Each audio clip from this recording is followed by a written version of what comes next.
Hello, কেমন আছেন সবাই? আমি তো বেশ ভালো আছি। আজকে আমাদের বাসাতে রান্না হয়েছিল নিরামিষ তরকারি।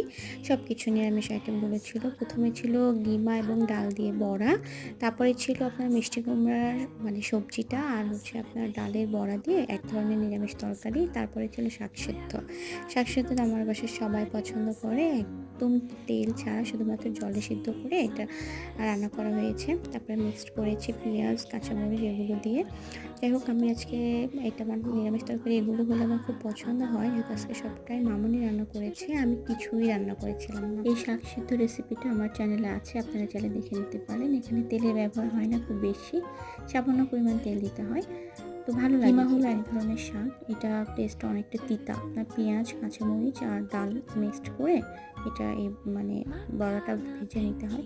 খেতে অনেক ভালো লাগে। তিতা তো এমনি শরীরের জন্য অনেক উপকারী। Thank you so much, and please আমার চ্যানেলটা সাবস্ক্রাইব করে দিবেন।